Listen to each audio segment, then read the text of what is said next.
Hello everyone! Kamusta kayong lahat? On the way pala kami ngayon sa Ras Al Khaimah dahil magka-camping kami doon sa Wadi Shauka. So ayan na nga, nagbabiyahe na nga kami dito at dahil ginutom ako dahil maaga to, mga 8:30 ata to or 8:40. Ayan, so nagutom tayo kaya kakain tayo. Nag-stop over muna kami dito sa Abu Dhabi dahil mga pagod na. Tapos ayan, kumain ulit kami. Then dumating kami dito sa Musafa dahil magla-lunch kami. Ayan, so nag-order lang kami dito ng Korean food. Dito kami kasi sa Korean restaurant. So ito yung mga kinain namin. Sobrang busog ko din nung time na to. Sabi ko pa naman hindi ako kakain ng sobra-sobra dahil nga pupunta kami sa camping at baka alam nyo na mahirap pag walang banyo. Hindi kasi namin alam kung mayroong banyo doon or hindi. Anyways, dumaan din kami sa market nila dito para bumili ng kimchi.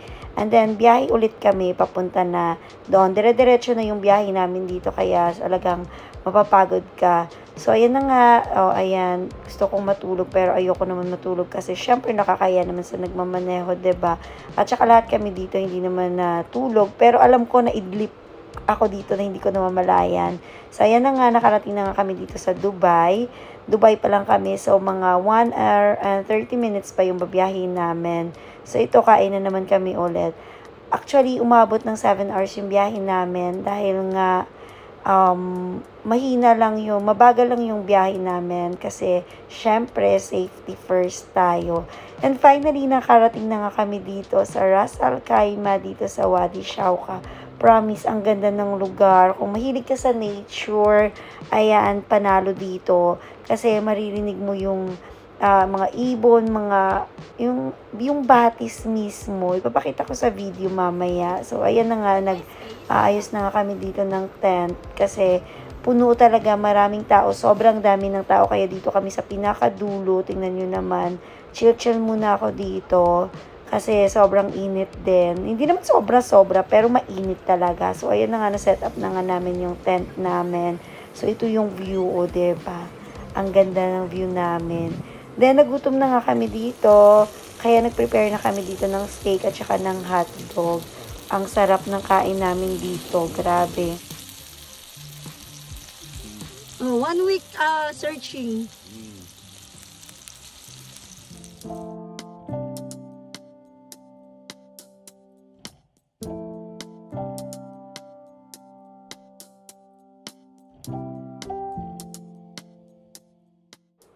Nag-samji din pala kami dito, o diba? Talagang ready kami sa kainan. Eh syempre pag magba-camping ka naman talaga, dapat meron ka talagang dalang pagkain kasi isa din yan sa mga nagpapasaya, diba? At saka hindi rin mawawala itong ating alak. Konti lang naman yung ininom ko dito. Iyan lang talaga, isang bote lang yung ininom ko. Then ayan, usap-usap na kami dito hanggang sa nag-sunset. Sobrang ganda talaga ng sunset. Hindi ko na nga masyadong na-capture yan kasi mas nag-enjoy kami sa moment na magkakasama at nag-usap-usap kami. Kaya ayan, may nakita ako ditong palaka. Then meron rin pala kaming baon na rice. Kaya ayan, sinama na namin dito para naman busog-lusog talaga kami. Pagkatapos namin kumain ay naglakad-lakad kami dito. Kasi gusto naming malaman kung maganda ba ang ibang views dito. Kasi plano namin gigising ng umaga para mag-ikot-ikot. Pero ayan na nga, nag-prepare na rin ako dito ng aming tulugan para naman mamaya ay ready na lang matulog. Kasi alam kong pagod na kami at puyat na din kasi mga 12 o'clock na din to. Pero lumabas muna kami dyan kasi usap-usap muna kami dito saglit. Pero mga 10 minutes lang, pumasok ulit kami. Kaya ayan na, papatayin ko na yung ilaw para naman makatulog tayo ng maayos. Yan lang. Good night everyone. Then kinaumagahan na nga ito, April 9. Ang ganda talaga ng gising ko kasi yung naririnig ko ay ang guni ng ibon, ng batis. Sobrang ganda talaga. Kung makikita nyo naman at maririnig nyo sa video, promise, lalo pa pag nandyan kayo, sobrang peaceful talaga. Ang sarap talaga mamuhay ng ganito. Yung payapa lang, ang ganda talaga. Hindi ako magsasawang magsabi na maganda kasi talagang maganda siya. So sa mga sa Abu Dhabi, punta kayo ng Wadi Shauka.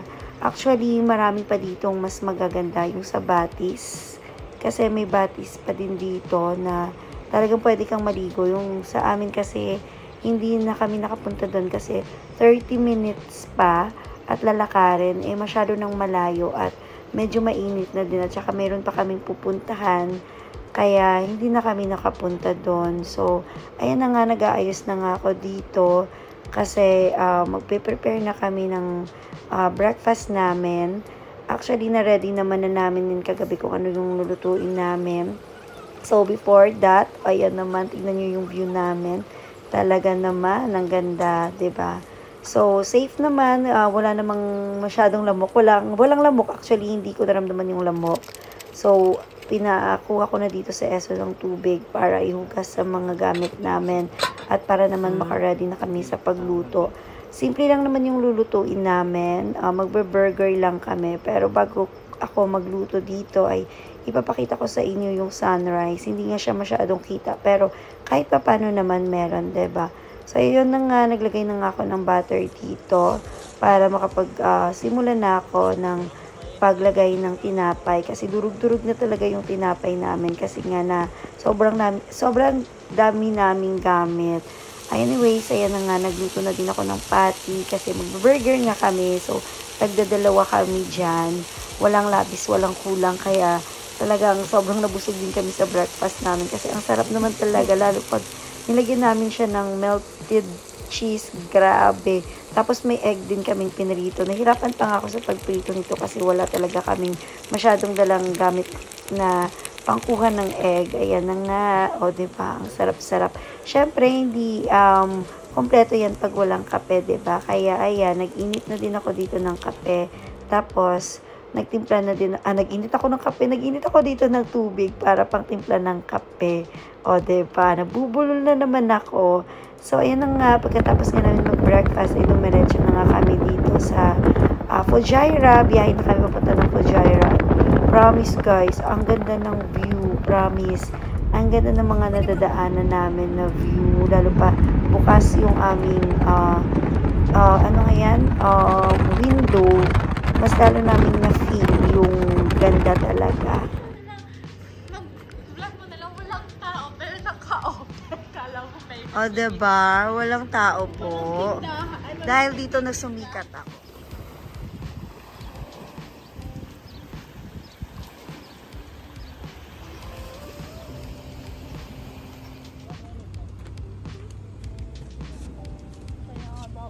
Huwag talaga magtapon ng mga ano.